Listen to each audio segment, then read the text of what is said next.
Hello, in today's video we're going to learn the verse to Me and Shirley T. This is a really fun part that intermixes picking and strumming together to create this really rich full chord melody type of sound.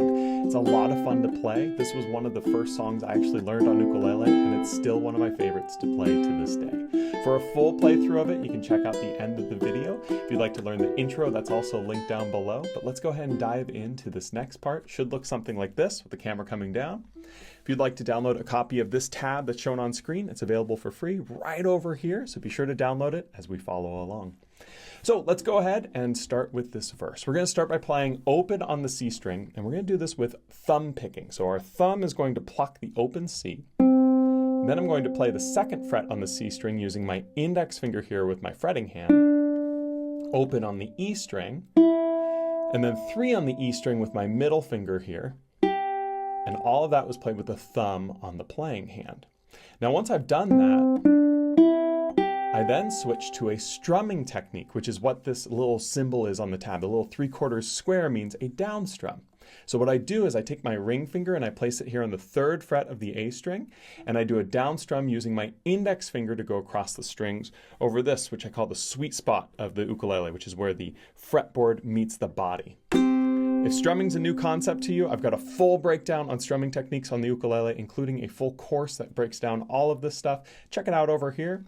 But if you're comfortable with your down strum with your index, we go and do that.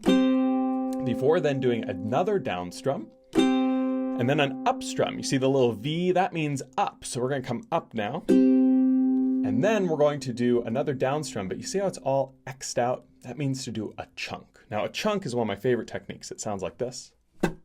The way that we do that is we're going to mute the strings only with our playing hand, and we do that by actually touching the strings with the palm of the hand as the fingers strike it. There's a lot of different ways to do a chunk. I've got a whole bunch of videos over here that you can check out.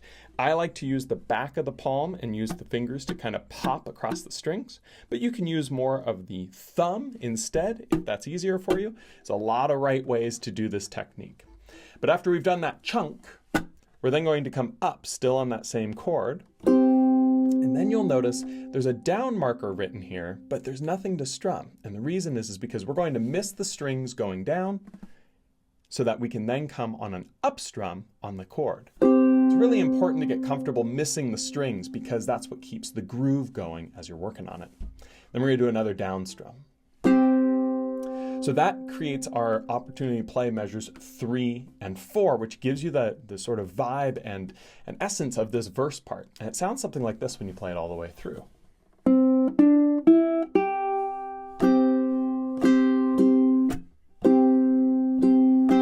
Pretty cool, right?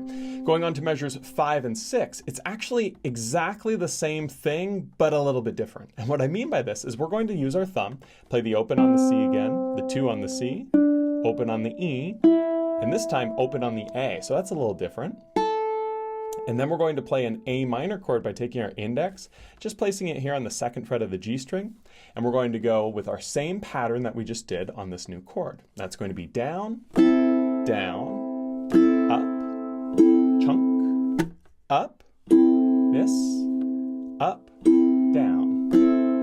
So it's the same part that we're playing, just over different chords with a little bit different of a melody. It sounds like this. And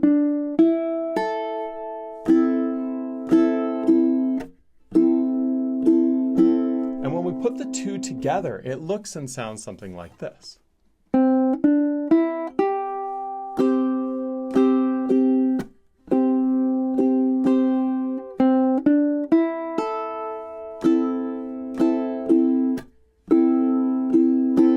Cool, right? One quick tip is I pluck with my thumb more over the sound hole and I strum more over where the fretboard meets the body. That movement does make the hand movement a little more inefficient, but it's really effective at giving you good tone.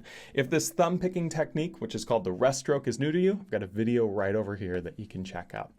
Let's go on to the next section though. We're going to look at bars 7 and 8. And I love bars 7 and 8 because, well, they're very familiar, but a little bit different. It's going to start with the same 0, 2, 0, 3 that we played on measure 3. And then we're going to add that ring finger there on the 3rd fret of the A string. And we're going to come with an up strum this time, and then a down. And then measure 8, we're going to play 0, 2 on the C, 0 on the E, 0 on the A, before going to that A minor, and in this case, coming with an up and down. So earlier in the tune, we started with sort of the down strums. This time we're using some ups. That's a nice, what we call syncopation feel. All that syncopation really is when we're strumming on up strums as accents, like it does here. So 7 and 8 sound something like this.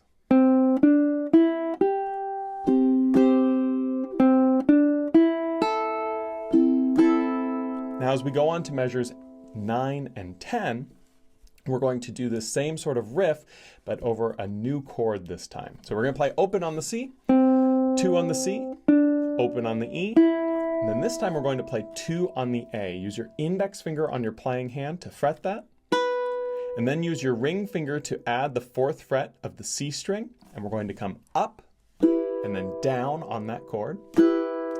Then we're going to do this little strum pattern, which should look familiar because this strum pattern is the same thing that we did on measures 4 and 6. It's just now on a different chord. So we're going to go down, up on this chord, chunk, and then we're going to come up. However, when we come up, we are going to switch chords. It's a very subtle switch, but this index finger here, instead of just being on the A string, is going to move to be on the E and the A strings. You see how it's doing what's called a partial bar. Make sure you get right up next to that fret wire so that you have 0, 4, 2, 2. And we're going to come up on this chord, and then we're going to miss the strings going down, and then we're going to come up and come back down again.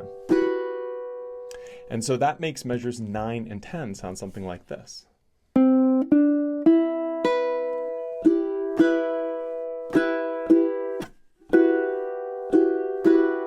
So that you can hear all 4 bars, here's measures 7, 8, 9, and 10. Should sound something like this.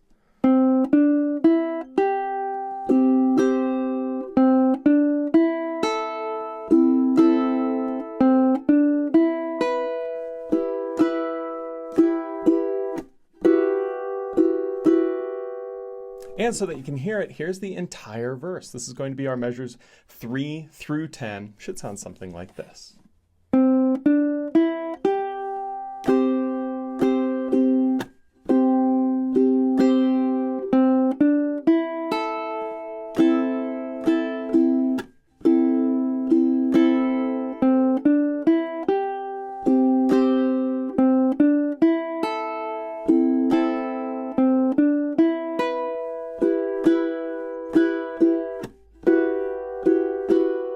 Bringing the camera back up.